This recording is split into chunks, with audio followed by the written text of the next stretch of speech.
Мен жетіммін. Бірінші бөлім. Каналға тіркеліп, лайк басып қойыңыздар. Мен 1983 жылы Алматы облысында дүниеге келдім. Отбасында 7 жан едік. Ата-анам, әпкем, мен және менен кейінгі сіңлім және 2 інім. Өмірге 2 рет келген жанмын, ерекше жанмын десем де болады. Қырқынан шыққаннан кейін әжем тоңазытқышта тұрып қалған ескі сиыр сүтін берген екен. Соны көтере алмай ауруханадан бір-ақ шығыппын. Қатты ауырып жан сақтау бөліміне түсіппін.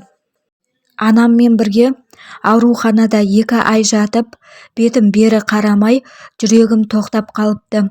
Мені өлдіге санаған балалар дәрігері моргке апарып қойыпты.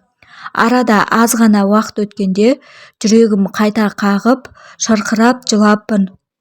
Сол кезде алдымен Алла, екінші дәрігердің арқасында 2 рет өмірге келіппін.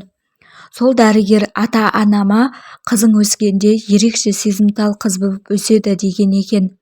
Қатты қуанған әкем дәрігерге алғысын білдірмек болып, не қалайтынын сұраса, дәрігер бір шелек қарақат жемісін сұратқан екен. Қандай қарапайым, өз ісіне адал, берік жан десеңші. Тілім ерте шығыпты. 2 жасымда бірнеше сөйлемдерді құрап, анық сөйлеп жүріппін. Әкем мені ерекше жақсы көріп, туған туыспен дос-жаранды жинап, үлкен тұсаукесер той жасап беріпті. Әкем жоғары білімді, бірнеше тілдерді меңгерген еңбекқор кісі еді.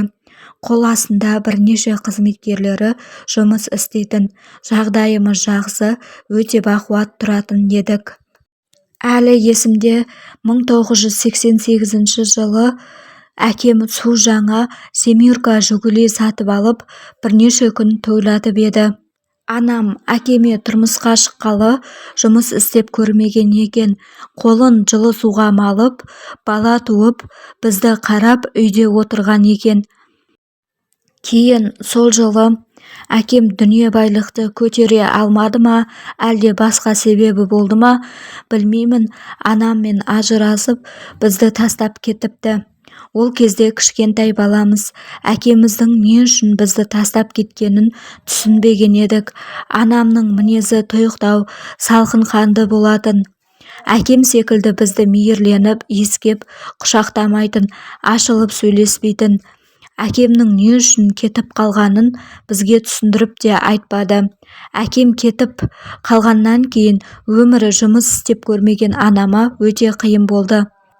Әкем бар кезде туған туыс жолдастары жиі келіп, қонаққа шақырып, араласып тұратын. Кейін ол кісілер де ізім қайым жоқ болды. Анам әр істің басын бір шалып жүретін, ешкімнен көмек сұрамады. Көмек сұрағанның өзінде де 1-2 рет көмектесер, сонымен болды. Кейін кеңес өкіметі ыдырап, еліміз егемендік алды. Сол кездері біз қатты қиналдық. Анам күн көріп, бізді асырау үшін сауда жасады. Арада біраз уақыт өткенде анамның денсаулығы сыр беріп, ауырып дімкәс болып қалды. Өз басымен қайғы боп, бізді асырауға шамасы келмей қалды. Сөйтіп, туған туысты жағалай бастадық. Ауру әйел, 5 бала тоқырау заманда туыстарға да сыймадық.